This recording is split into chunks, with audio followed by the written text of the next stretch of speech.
ലോറികളിലെ overload തടയാൻ നടപടിയില്ല. Cable മേഖലയെ തകർക്കുന്നതിനോടൊപ്പം internet സംവിധാനവും നിശ്ചലപ്പെടുത്തുന്നു. പരാതിപ്പെട്ടിട്ടും നടപടിയെടുക്കാതെ പോലീസ്. കാന്തല്ലൂർ മേഖലയിൽ നിന്നുമുള്ള തടി ലോറികളിലെ ഓവർലോഡ് പ്രദേശത്തെ കേബിൾ മേഖലയ്ക്ക് പ്രതിസന്ധി സൃഷ്ടിക്കുന്നതിനോടൊപ്പം ആശയവിനിമയ മാർഗവും നിശ്ചലപ്പെടുത്തുന്നു. കഴിഞ്ഞ ദിവസം കാന്തല്ലൂർ മേഖലയിൽ നിന്നും ഗ്രാൻഡിസ് തടി കയറ്റി വന്ന ലോറി പയസ്നഗർ ഭാഗത്തായി കേബിൾ ലൈനിൽ ഉടക്കി പൊട്ടിച്ചിരുന്നു. സമാനമായ രീതിയിൽ ഏതാനും മാസങ്ങൾക്ക് മുൻപ് കോവിൽക്കടവ് ഭാഗത്ത് ഓവർലോഡ് കയറ്റി വന്ന ലോറി ലൈനിൽ ഉടക്കിയതിനാൽ പോസ്റ്റ് മറിഞ്ഞ് സമീപത്തെ ഇരുചക്ര വാഹനം തകർന്നിരുന്നു. ഇത്തരത്തിൽ കേബിൾ ലൈനിൽ പൊട്ടിക്കുന്നതിലൂടെ ഇന്റർനെറ്റ് സംവിധാനം പൂർണ്ണമായും നിശ്ചലമാകുന്ന അവസ്ഥയാണ്. ഇത് വിദ്യാർത്ഥികളെയും വർക്ക് ഫ്രം ഹോം ചെയ്യുന്ന ഉദ്യോഗസ്ഥരെയും സാരമായി ബാധിക്കുന്ന സാഹചര്യമാണ് നിലവിൽ.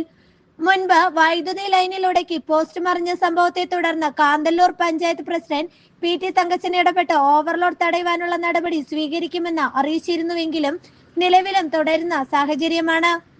ക്യാബിന്റെ അളവിൽ നമുക്ക് ലോഡ് കയറ്റാൻ പാടുള്ളൂ. ഇതിന് ഭാരപരിധികളുണ്ട്. അതനുസരിച്ചുള്ള കാര്യങ്ങൾ മാത്രം നമുക്ക് ചെയ്യാൻ സാധിക്കുള്ളൂ.